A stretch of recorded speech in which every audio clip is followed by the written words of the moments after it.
O programa a seguir é livre para todos os públicos.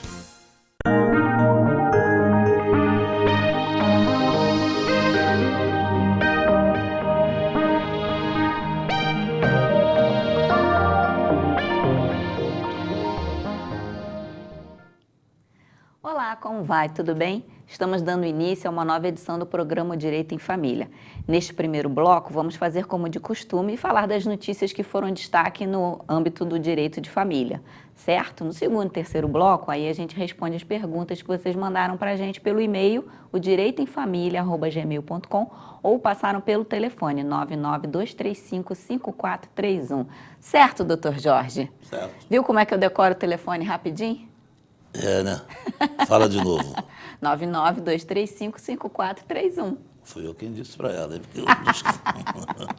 Então vamos lá, começando com a primeira notícia do direito de família, que é sobre divórcio litigioso, alimentos compensatórios e transitórios entre ex-cônjuges. Possibilidade. Essa notícia veio do Tribunal de Justiça de Goiás. Tá. Primeiro fazer uma diferenciação entre compensatórios e transitórios. Compensatórios, todos sabem que são aqueles alimentos que, principalmente quando existe bens, quando existe patrimônio, é dada a garantia daquele cônjuge que não está na administração desses bens ter um rendimento dividido. Então, tem lá X apartamentos, rende R$1.000, na verdade, deveria ser 500 para cada um, até que se venha a fazer a partilha. Geralmente não fica 500 para cada um, não. Os juízes não decidem muito desse nível. E esses transitórios, que é o importante para as pessoas entenderem, é o seguinte, vou dar um exemplo claro. Ali era uma moça casada há pouco tempo, mas nesse pouco tempo, ela, vamos chamar assim, ela só trabalhou em casa. Como ela só trabalhou em casa? O marido trabalhava na rua e para que eles combinaram que ela ficaria em casa para fazer os afazeres de casa, eles têm um filho para cuidar do filho, etc, etc. Separaram. Nessa separação, a gente nota o seguinte, se ele trabalha fora de casa, ele está oferindo renda. Ela, dentro de casa, não. Então, como de uma hora para outra, ela vai se manter, se ela não tinha um rendimento próprio. Então, a Justiça entende que esses alimentos transitórios são aqueles que se faz por um espaço de tempo. No caso aí, foi determinado por 1 ano. 1 ano ela receberia uma pensão de 1 salário mínimo para que ela pudesse se inserir no mercado de trabalho. Então, foi propositalmente colocado para a gente entender o que é esse transitório. A gente chama pro tempore, por prazo determinado na Justiça, mas criaram agora essa questão do transitório. Já fica, quando se faz o divórcio, se é por acordo ou por sentença, já fica determinado que no final de tanto tempo, no caso dessa moça, por 1 ano, esses alimentos eles vão ser exonerados, eles são autoexoneráveis. Ou seja, não tem que a pessoa... Porque quando você vai exonerar uns alimentos, a pessoa, por livre e espontânea vontade, cumpriu 18 anos de idade, filho, parei de pagar. Não, não é assim. Ele tem que entrar com uma ação de exoneração. Quando esses alimentos eles são discutidos, quando eles são por um tempo determinado, eles são transitórios, já fica determinado na sentença ou no acordo homologado que, depois de tanto tempo, ele não vai existir mais. Esses alimentos eles são chamados transitórios porque eles permitem que a pessoa que vai recebê-los possa se inserir de melhor forma no mercado de trabalho. E foi isso que aconteceu. Muito bem. Doutor Jorge, nossa próxima notícia trata do Estatuto da Criança e do Adolescente. É uma notícia que veio do Tribunal de Justiça de Santa Catarina, que fala sobre suspensão da autoridade parental, acompanhamento familiar pela rede de apoio. Isso. Isso aí é o seguinte, uma ação de guarda Essa ação de guarda, a gente sabe que guarda, quando a gente fala em guarda hoje, não tem mais o que se discutir. A guarda, ela é compartilhada, já falamos isso aqui várias vezes. Ela não vai ser compartilhada se existir, infelizmente, se uma das partes não quiser. Eu discordo disso, eu acho que é obrigação a guarda, não é vontade, né? Mas esse é um dos motivos. E outro motivo é se um dos genitores tiver alguma coisa que denigra a conduta dele, a imagem dele. E que foi o caso. O pai, ele foi acusado durante todo o processo, a mãe pediu a guarda unilateral, porque o pai ele tinha problemas alcoólicos. Foi comprovado que ele não tinha condições de fazer a convivência normal com o filho, tudo direitinho. Só que ele se revoltou contra isso. Ele se revoltou contra isso e apanhou o filho e ficou 5 dias sumido com o filho. Nossa. E, ao voltar, inclusive foi a mãe dele quem descobriu onde ele estava, ao voltar, o caso começou, que estava sendo discutido na justiça, se agravou para o lado dele. Então, a equipe técnica verificou que ele fez um ato de quem realmente tem problemas com alguma coisa. No caso dele, era o alcoolismo. Então, ele não aceitava porque ele tinha uma relação muito boa com o filho. Mas foi comprovado que ele não tinha condições e que ele estava excedendo a sua autoridade. Então, o que eles fizeram? Ele teve a perda da autoridade parental, ou seja, o pai e a mãe, eles têm um negócio chamado que é autoridade parental. Quem governa, quem decide, quem aplica, quem administra, quem faz tudo dos filhos, quem são os responsáveis pelos filhos é pai e mãe. No caso, quando você perde essa autoridade parental, você deixa de determinar, deixa de administrar, e não é que você vai deixar de ser pai ou deixar de ser mãe, é que você não exerce essa função mais. No caso dele, eu sei que muito sofrido, mas não tinha outro tipo de saída, pelo pouco que eu li do processo ali, que são apenas notícias, eu não fui a fundo no processo.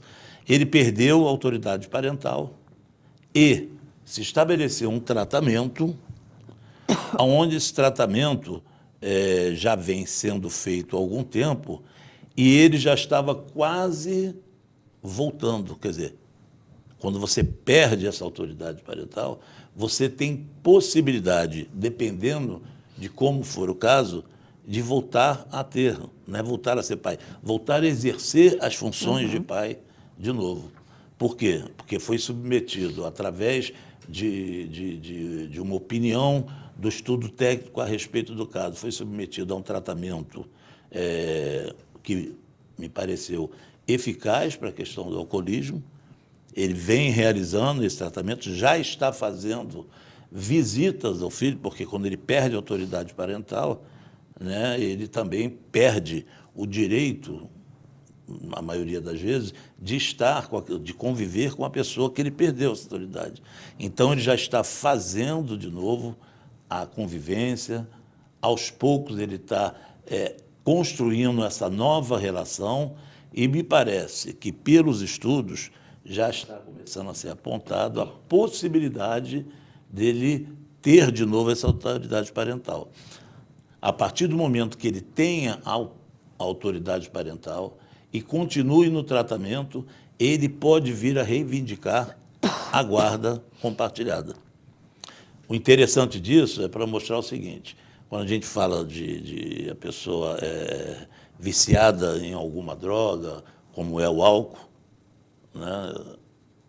como são outros tipos de droga que existem na sociedade, elas têm a possibilidade de recuperação.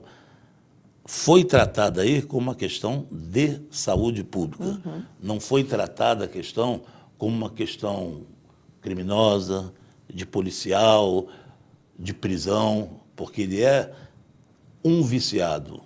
Se ele é um viciado, a sociedade, quer dizer, O Estado tem que oferecer a ele condições para que ele deixe de ser ou para que ele possa fazer um tratamento para melhorar as suas condições. Feito isso, ele conseguiu, de novo, estar discutindo a possibilidade de vir a ter a guarda compartilhada. E guarda compartilhada a pessoa não tem por ter. Ele quer, tanto faz, mostra que ele melhorou a sua condição, ele quer ter as obrigações de pai.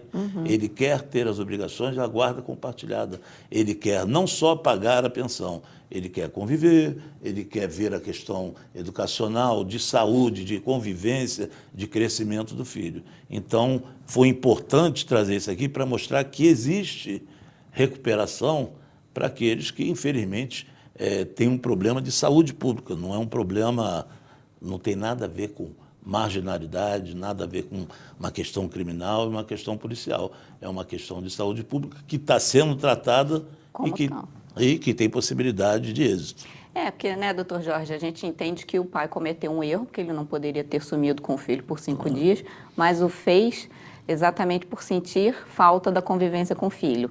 Né? Diferente seria se um pai tivesse sumido com o filho de uma visitação que ele não teria mais direito, a não ser com uma supervisão, por conta de violência ou de abuso. Aí sim seria tratado como crime, né? Sim, claro, sem dúvida. Que bom. E também isso aí mostra a questão de as pessoas que consomem qualquer tipo de droga, porque a gente sempre fala da droga da maconha, fala da cocaína, mas não fala da cachaça. É verdade. Né? Que, na verdade,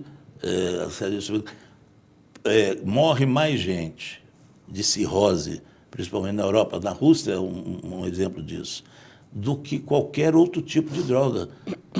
Por eles beberem vodka, me parece, daquelas vodka mesmo, demais, por causa frio e outras questões mais que envolvem porque eles bebem, que não é o caso de discutir aqui, mas são questões que podem ser tratadas.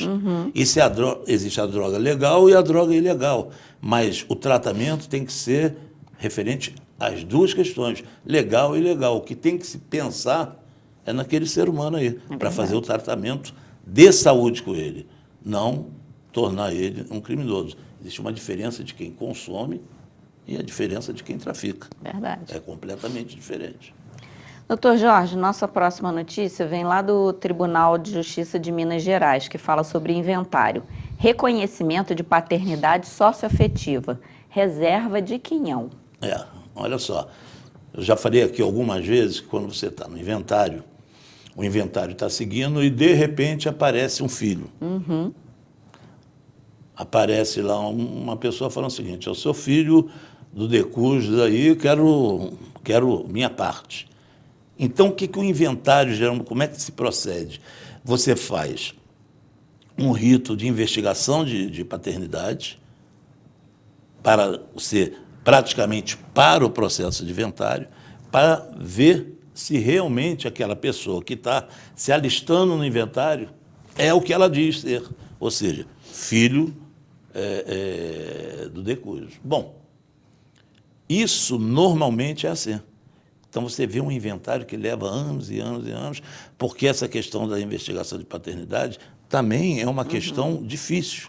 Por mais que se tenha exames, etc., exame de DNA, mas é demorada, é difícil. Então fica aquele inventário lá no canto da prateleira, paradinho, até que se resolva isso. A inovação dessa questão aí foi o seguinte: o juiz, e parabéns, conseguiu correr os dois processos concomitantemente. Foi vendo a questão do inventário, certidões, vendo qual é o monte, ou seja, o que foi deixado, vendo se tem dívida, se não tem, e ao mesmo tempo foi investigando, foi fazendo a investigação de paternidade que comprovou que ela, me parece, é filha realmente. Mas até então, como é que se faria isso? Quando ele foi feita a investigação de paternidade e o inventário foi continuando, ele pegou, dividiu aquilo que estava lá por 5, que eram 4 herdeiros, mais ela, e deixou reservado a parte dela. Significa dizer o seguinte: Se ao final da investigação de paternidade fica comprovado que ela não é filha, aquela parte retorna ao monte, ao todo, né, para dividir entre os outros 4.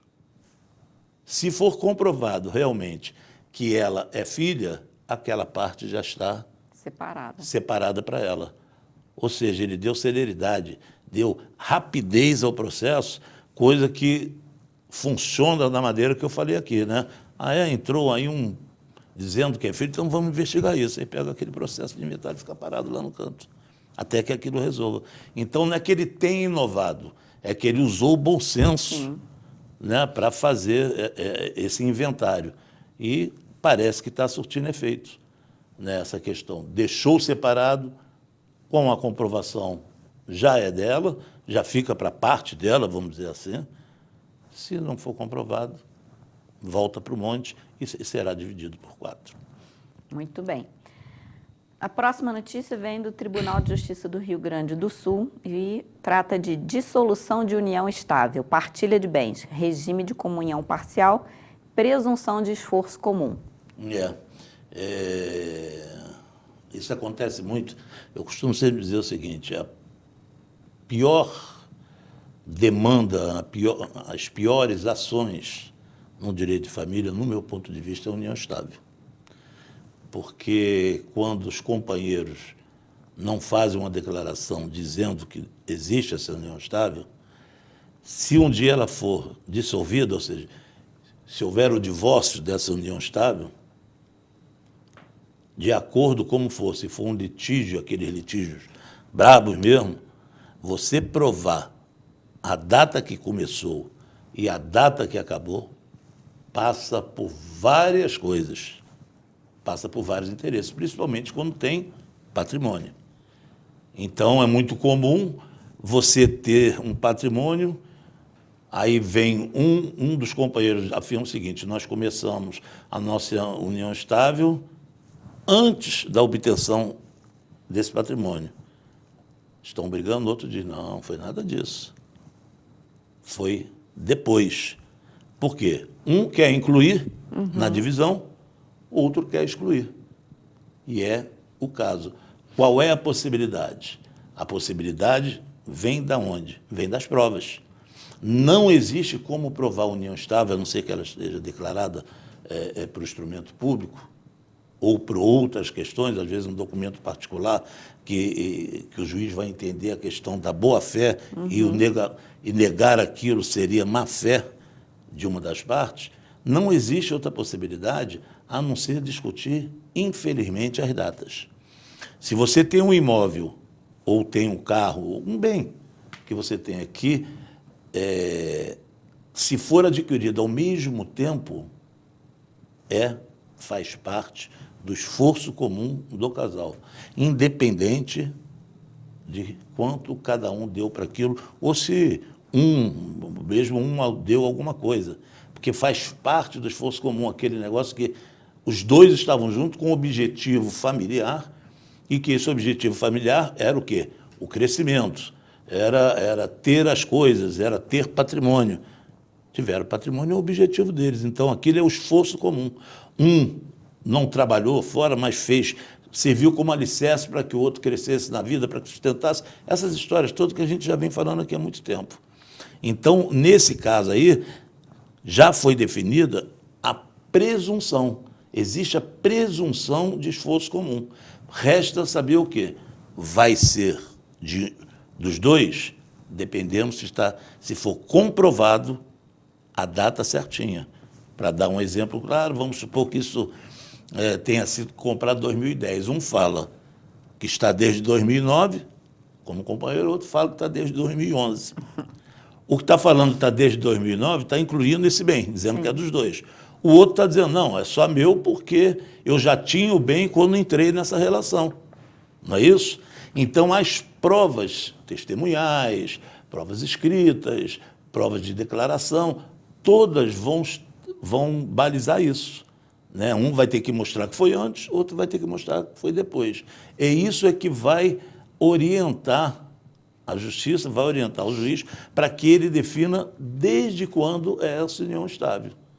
né? É isso que está se discutindo e é isso que acontece em 99%. quando tem patrimônio. E se for litigioso, então não foi nem bem união estável, né? Eu morei com ela há 5 anos, ou morei com ele, né? 5 anos, mas não sei nem o que eu estava fazendo lá, mas é união estável.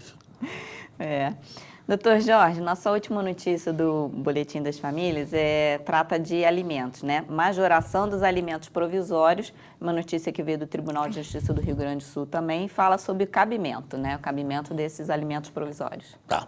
A gente sabe que quando a gente entra, principalmente com filhos menores, pedindo pensão alimentícia, quando a gente faz isso, o juiz, antes de discutir aquela demanda, antes de saber quanto vai ser, a parte que entra faz um pedido lá, vamos supor aqui, para dar um exemplo claro, 3 salários mínimos, o juiz fala o seguinte, pode ser que tenha direito a 3 salários mínimos, mas vai ter que provar que tem possibilidade de pagar e vai ter que provar que a criança precisa desses 3 salários mínimos.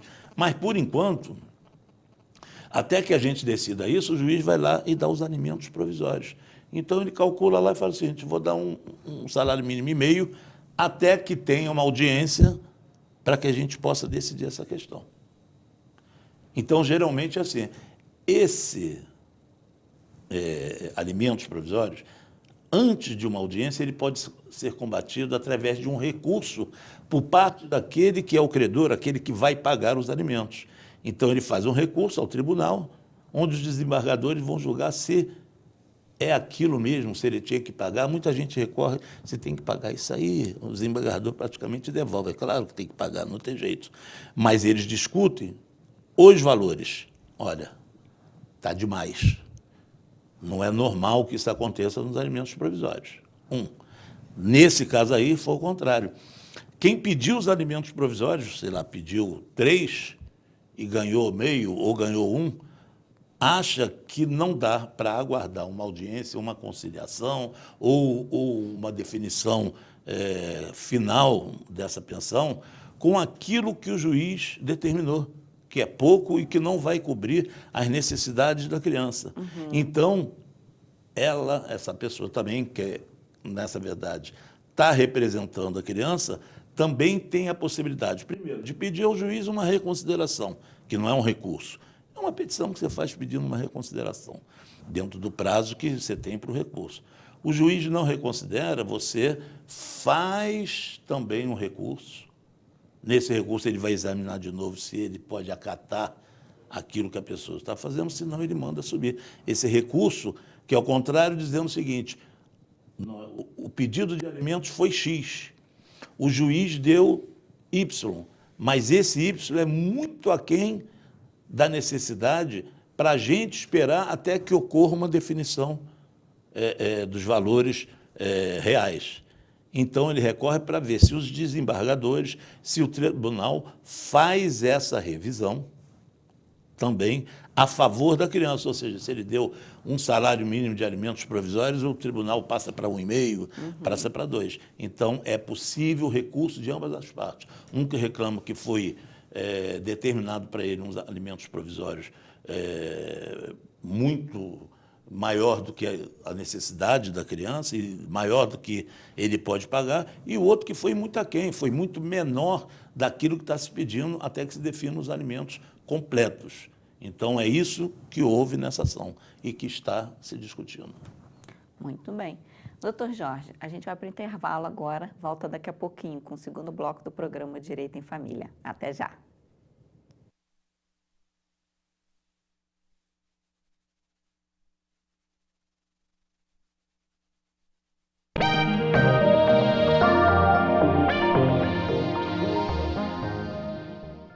Você pode assistir aos programas da TV Zoom na hora que quiser.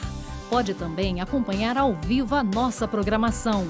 Baixe grátis o aplicativo TV Zoom, seu celular ou no seu tablet. E envie o seu vídeo para o nosso jornalismo. Aplicativo TV Zoom. É Nova Friburgo na palma da sua mão.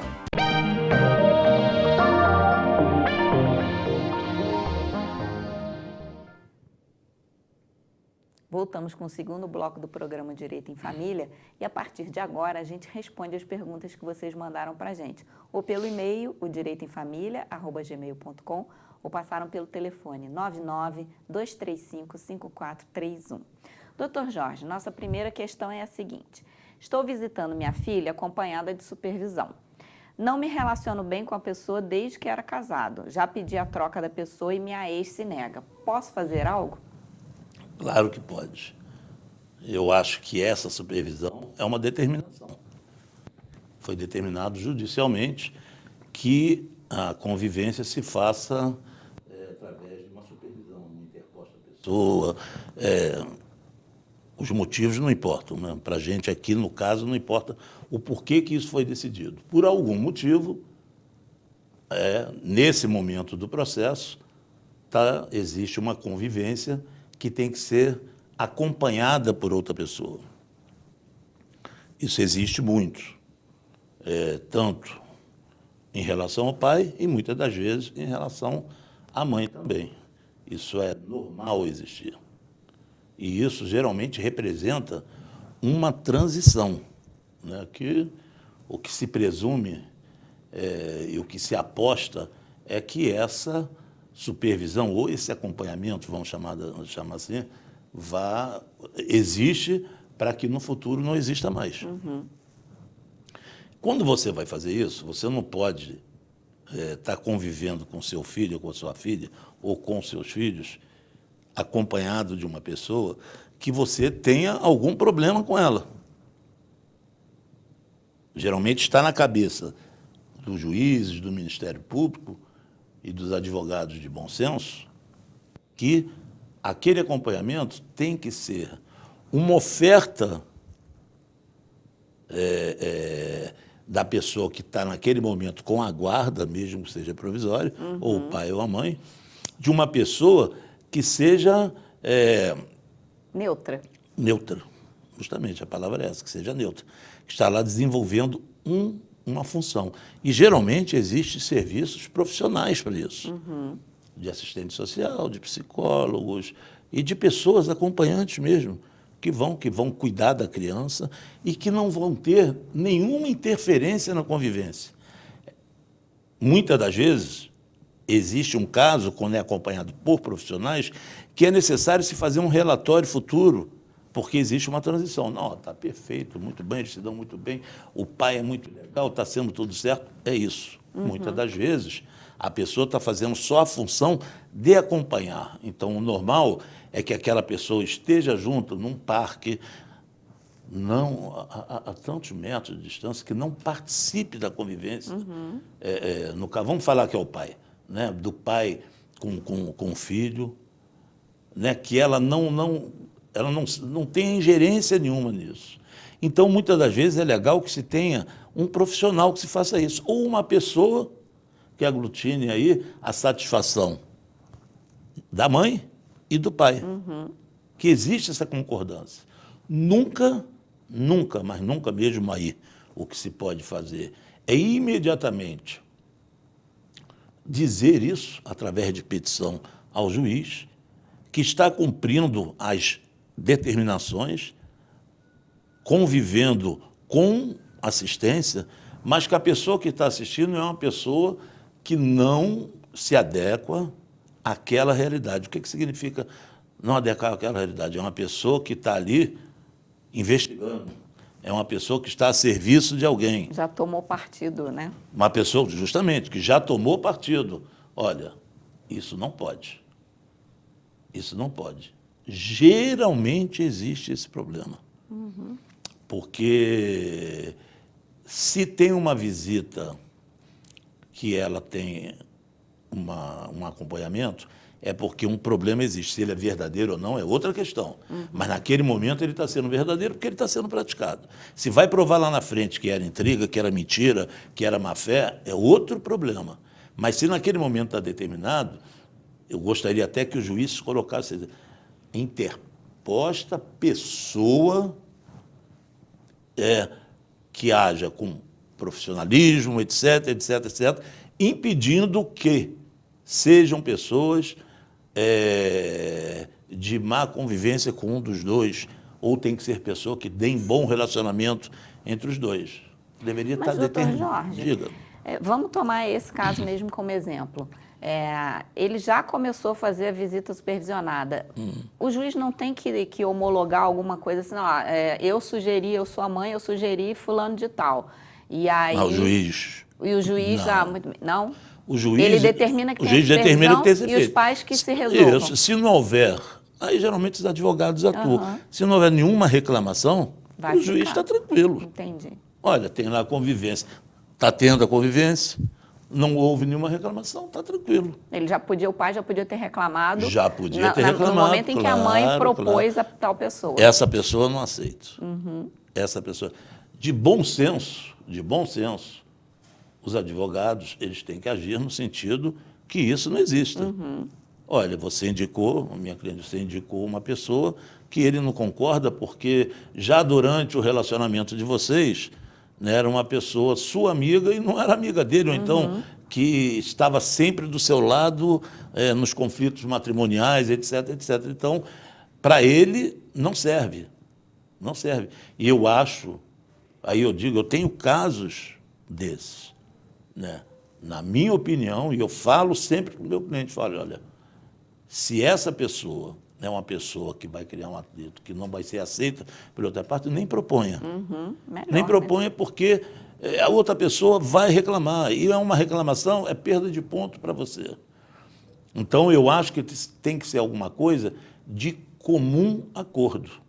Se não for assim, aí eu digo para o senhor, se tem essa convivência e que não está sendo benéfica, que ela está sendo viciada, que ela está sendo vigiada, a primeira coisa que você tem que fazer é se dirigir ao seu advogado, ou advogada, ou à defensoria, para que reclame isso com o juiz. Fala, olha, essa pessoa eu não quero, porque essa pessoa tem uma interferência indevida. Não vai ser uma pessoa que vai fazer com que funcione a orientação dada pelo juízo. Então, tem condições de modificar. Eu sempre aconselho que faça um trabalho profissional. Tem muita gente que faz, principalmente pessoas que trabalham em colégios, que já faz nos colégios, que têm contato com a criança, então são professores, às vezes assistentes, que realizam esse trabalho em finais de semana. Eu acho que é o melhor caminho para se fazer. Muito bem. Doutor Jorge, vamos para a próxima questão, que trata de guarda compartilhada. É possível a guarda compartilhada em cidades diferentes? Como se dariam as questões inerentes à pensão? Vamos separar as duas coisas. São duas questões, na realidade, né? Primeiro eu vou começar a falar com você sobre a pensão. A pensão ela é sempre devida por pai e por mãe. O valor é o que vai ser discutido, porque a necessidade sempre vai existir. Não, uma criança não precisa de ser sustentada, não pode trabalhar, então pai e mãe vão ter que pagar. Então, não existe nada, não inventaram. É bom que se fale o seguinte, guarda compartilhada não tem nada a ver com o final do pagamento de pensão. Não existe isso, gente. Vai estar sempre pagando. Você, que tem a guarda compartilhada e atua de forma alternada, ou seja, fica 3 dias com você, 3 dias com a mãe, você não está pagando ali. Você não está pagando para o seu filho ficar com você? Aí vai para a mãe não está pagando? Beleza. Mas aí eu vou pagar só quando estiver lá em casa. Não. Colégio, quem vai pagar? É dos dois. Plano de saúde? É dos dois. Um lazer, uma viagem, uma atividade extracurricular, uma escolinha de futebol, um balé, não vão ser os dois que vão pagar? Então vai pagar a pensão. Independente da gente pagar para os nossos filhos quando eles estão na nossa casa, nós vamos ter que pagar as despesas gerais dessa criança. Então vai ser dividido da mesma forma, na proporcionalidade dos ganhos e na possibilidade de cada genitor. Isso aí, tirem da cabeça. Eu quero a guarda compartilhada porque eu não tenho que pagar a pensão. Não tem nada a ver uma coisa com a outra. Bom, a respeito da guarda compartilhada em cidades diferentes. Gente, guarda compartilhada, existem várias maneiras de guarda compartilhada. Tirem da cabeça que a guarda compartilhada é o seguinte, vai ter que morar um pouco na minha casa, um pouco na casa dele. Não é isso.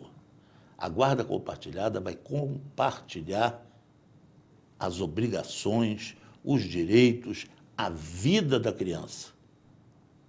É como se casado estivesse. E quando está casado, papai e mamãe têm um filho, eles não têm as obrigações com os filhos, é a continuidade disso.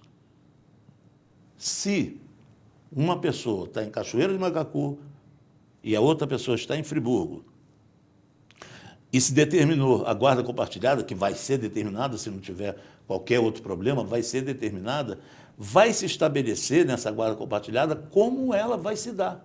De que maneira vai ser essa guarda compartilhada? Não. Ele vai ter uma guarda física. O que é guarda física? Onde a criança mora. Nós estamos pensando na criança, não é no pai e na mãe, é o condomínio da criança. Então, estabeleceu o seguinte, como a mãe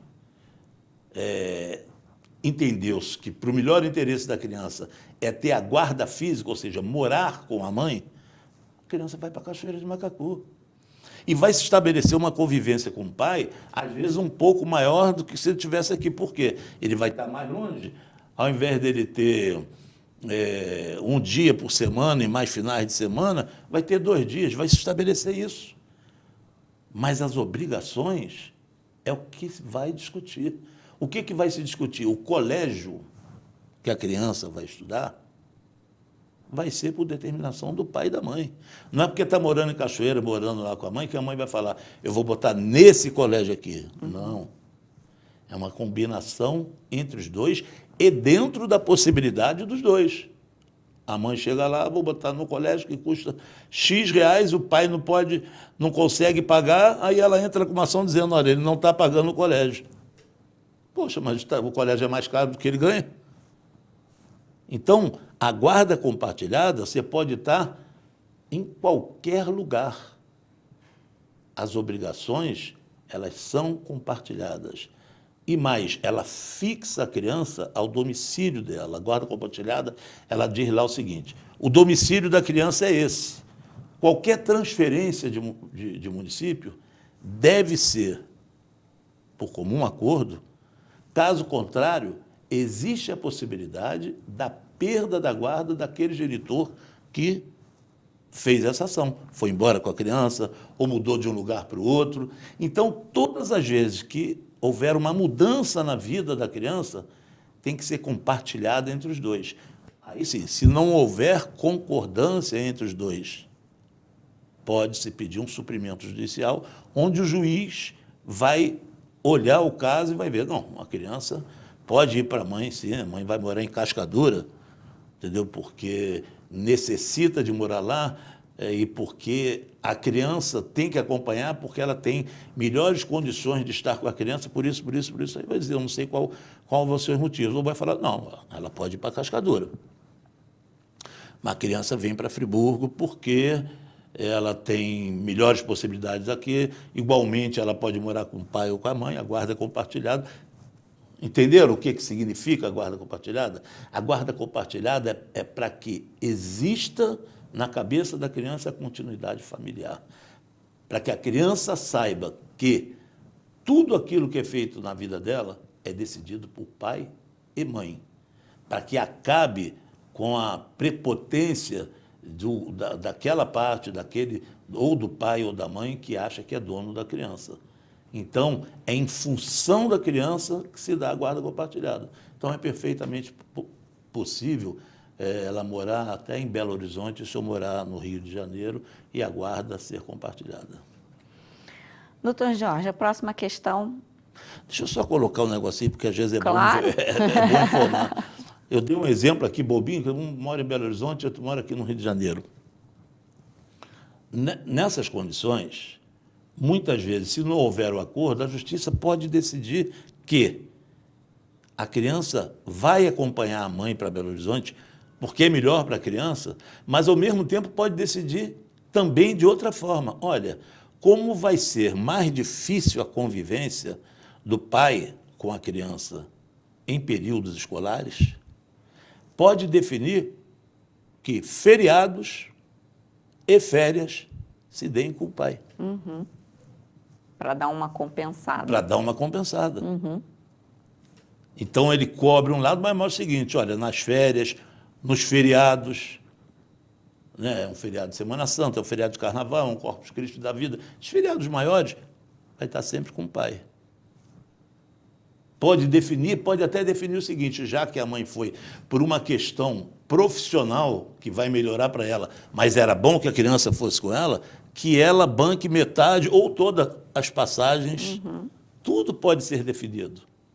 Então, é dizer o seguinte, que isso não tem a ver com a guarda compartilhada. Isso não afasta a guarda compartilhada, pelo contrário, ela aproxima. Porque a distância que o senhor vai ter do seu filho, da sua filha, né? O senhor tem que ter a interferência mesmo à distância. O senhor tem que estar cumprindo com as suas obrigações mesmo à distância e vice-versa. Doutor Jorge, já que o senhor fez um puxadinho na resposta, eu vou pedir um intervalo e a gente volta daqui a pouquinho com o terceiro e último bloco do programa O Direito em Família. Até já.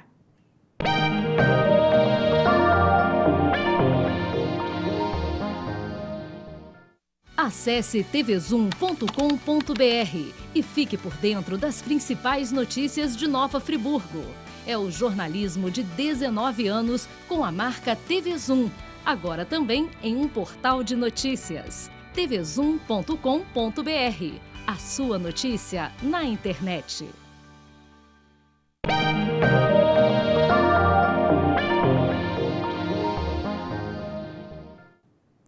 Voltamos com o terceiro e último bloco do programa Direito em Família, dando sequência às respostas às perguntas que vocês encaminharam pelo e-mail direitoemfamilia@gmail.com ou passaram pelo telefone 99235-5431. Doutor Jorge, quais as provas que devo ter para provar que meu ex tem muita condição de pagar mais de pensão ao meu filho? Isso é uma pergunta que costuma acontecer nessas questões. Ali pode ser que ela tenha pedido... Uma revisão? Uma revisão seria o caso.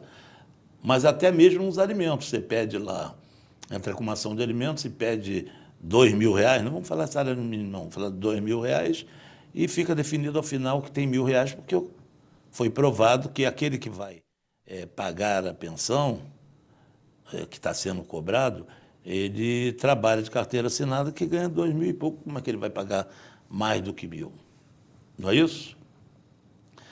Então, a pessoa, do outro lado, fica revoltada o seguinte, não, o meu filho tinha uma vida melhor, tinha tênis de marca, tinha brinquedo não sei o quê, e viajava o tempo todo, vivia nos restaurantes, vivia nos parques, como é que com o que ele ganha, eu não trabalhava, como é que o que ele ganha, ele tinha aquilo tudo?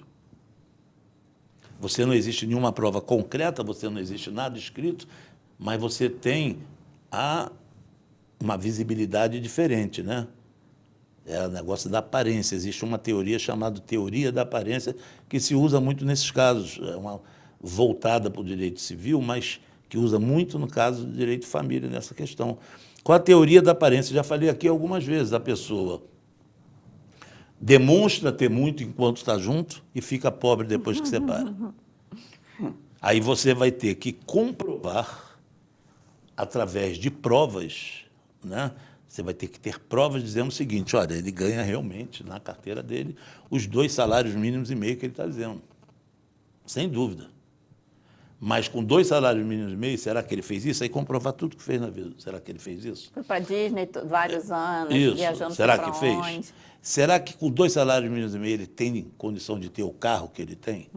Será que com 2 salários mínimos e meio ele tem condição de ter frequentado tais e tais e tais restaurantes? Então, são provas que não são provas, vamos dizer assim, concretas, mas são provas subjetivas que vão fazer o lado subjetivo do juiz. O juiz vai dizer, poxa, o cara tem uma BMW. Aí ele diz lá, não, essa BMW não é minha, não. É emprestada, mas 365 dias por ano. O cara empresta assim. Que amigão, Pois né? porque ele é um amigo danado. Será que ainda paga gasolina? Porque ele gasta, né? Gasolina é um carro que gasta bem. Então, vai vendo essa teoria da aparência, porque você vai à noite, cara, passa, tá num restaurante, passa, tá em outro. Estou dando as dicas das provas. Aí bota lá no Facebook, bota no Instagram, Isso, né? Poxa, estive agora viajando pelo leste europeu. Né? Se ele não provar que foi a trabalho, alguém pagou, vai ter que provar como ele foi ganhando o que ele ganha.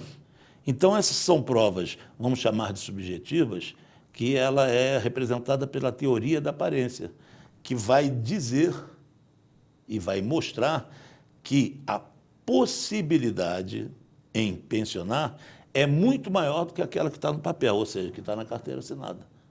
Então, a pessoa já fica com essa dica, quem for pedir, já fica com essa dica, sabendo que existe a possibilidade de provar outras questões fora da oficial.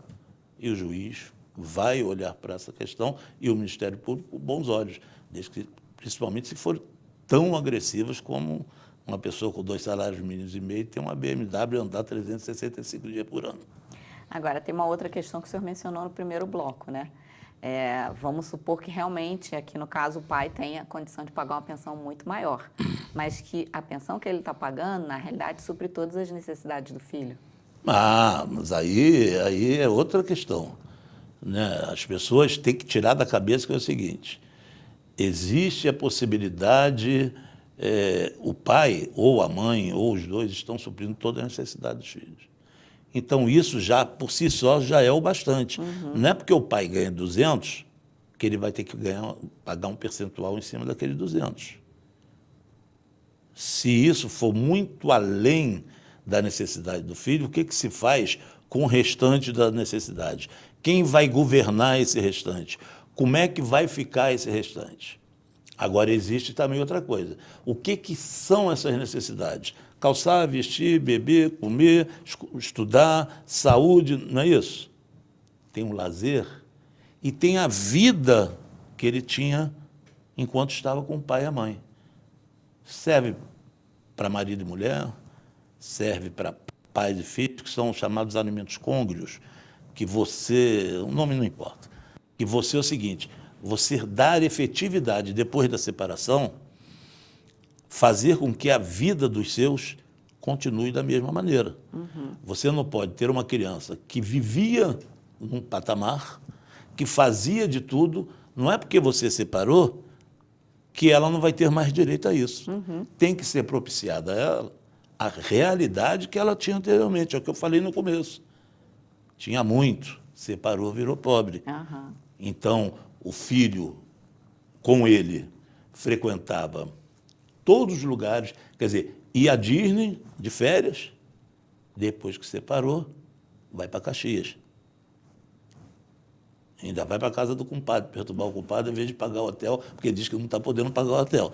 Né? Então, são essas coisas que são assim, um disparate tão grande que dá para que você, dentro da definição dos valores desses alimentos, inclua também o modo de viver, o modo de vida que a criança tinha.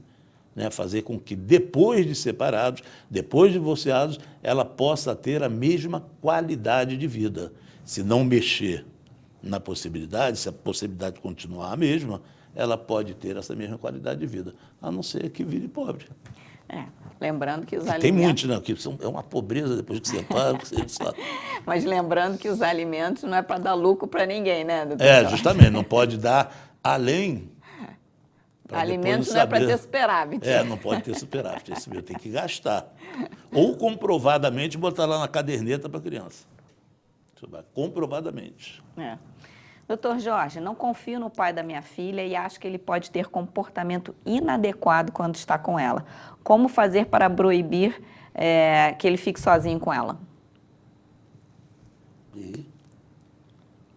Olha, primeiro tem que saber que comportamento inadequado, né? Porque às vezes um comportamento inadequado para um não é para o outro. Né? Mas isso aí está me cheirando a outro tipo de coisa que existe muito. Eu até poderia dizer que agora está existindo menos a questão do abuso sexual. Né? Ela pode julgar que levar a filha para assistir um jogo no Maracanã é um comportamento inadequado. Pode julgar, né? Às vezes, né, a menina vai de azul, né, pro Maracanã, tem gente que acha que a menina tem que andar só de rosa. Aí vai Maracanã é coisa de homem, está levando minha filha, como é que ela vai ser mais tarde? Pode ter isso também. Né? Hoje em dia a gente não sabe o que as pessoas pensam. Para mim não tem problema nenhum. tem que dizer que comportamento inadequado. Se esse comportamento inadequado for comprovado, evidentemente que a convivência vai ser afastada. Ou, no mínimo, supervisionada. Isso. Eu sou contra afastar a criança do pai ou da mãe, seja por qualquer motivo que não seja comprovado. Não sou contra que se tome as precauções devidas até que se comprove. Mas geralmente não se faz assim. Geralmente, a primeira notícia, e por isso que virou moda, a primeira notícia, porque eu tenho medo que fique sozinha com ele, possibilidade de um abuso sexual, o juiz vai lá e proíbe. Tem outras maneiras de se fazer isso, né? Porque é um ato sem defesa, é um ato covarde. Na maioria das vezes está provado pela doutrina, está provado pela jurisprudência, que na maioria das vezes é um ato covarde, principalmente da mãe, quando faz uma acusação dessa. Em 80% dos casos, são comprovados que isso não existiu. Claro que temos 20%, olha que perigo. Então, vamos tomar uma providência que não afaste pai e filhos. Eu já tive casos de afastamento de 2 anos. Digo mais, foi comprovado e a guarda invertida. Olha só de você notar o seguinte, se a guarda foi invertida, ficou com aquele que foi acusado, olha a injustiça que se cometeu durante 2 anos. Verdade. Quer dizer, o juiz foi do céu ao inferno, ou do inferno ao céu. O cara é um abusador e passa a ser depois o guardião. E deixou ele 2 anos sem conviver. Ninguém paga esses 2 anos, principalmente para a criança. É impagável esse afastamento. Então, existe impossibilidade de, quando existe uma acusação dessa, de tomar medidas ligeiras, rápidas. Né? Então, tem o depoimento sem dano, que faz em alguns lugares no Rio Grande do Sul, onde a criança é ouvida através de objetos, de brinquedos, está lá com a psicóloga, com a assistente social, numa sala do lado de cá, está os advogados, está o juiz, quando são perguntas que as pessoas, lá os profissionais que vão fazer, fazem de maneira que parece que está brincando, que você vai entendendo qual é esse tipo de relacionamento. E isso é para ser feito já. Quando chega uma queixa dessa, eu estou falando para a senhora, ao juiz, no meu ponto de vista, o juiz ou a juíza tem que imediatamente convocar uma audiência especial. Isso não é uma coisa que se deixa para depois, porque isso é uma coisa que, se deixar para depois, queira ou não, senhor juiz, senhora juíza, está prejudicando a criança. Esquece do pai e da mãe, que é uma covardia com eles. É uma covardia principalmente com o pai quando se faz isso. Mas a covardia maior é com a criança. Então tem que tomar medida urgente. Convocou, botou ali, cadê as provas? Por que tu fala disso? Psicólogo, assistente social, tem que fazer alguma coisa. Não pode suspender a convivência inadvertidamente, sem ter qualquer resquício de provas, apenas o dizer, porque senão fica fácil.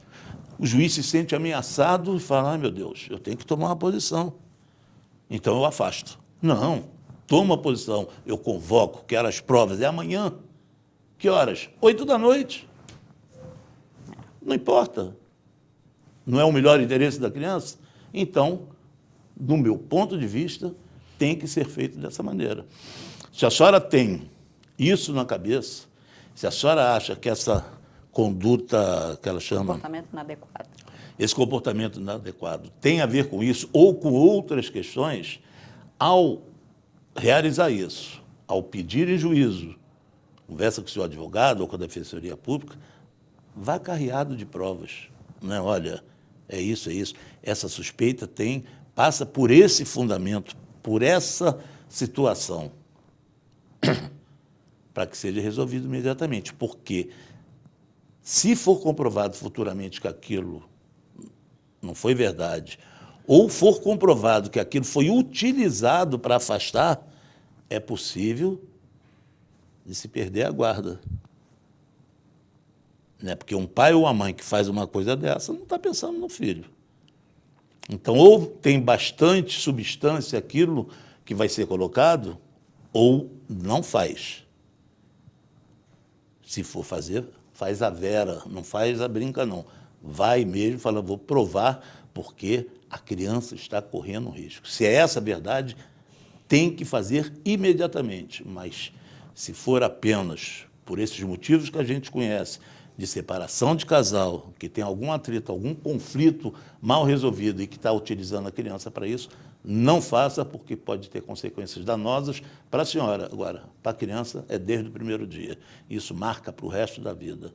A gente vê depoimento de pessoas já de idade, depois dos 30 anos, que tem essa lacuna da vida dela e que ela costuma a não perdoar a pessoa que fez isso. Em todos os seus atos, vira e mexe, está jogando na cara mais. Então, é isso que eu acho. Doutor Jorge, nosso tempo acabou. Acabou? Acabou. Será que eu estou falando e já cortaram lá? Não cortaram, não. Dá tempo da gente se despedir, mandar um abraço para todo mundo e até o próximo programa. Até o próximo.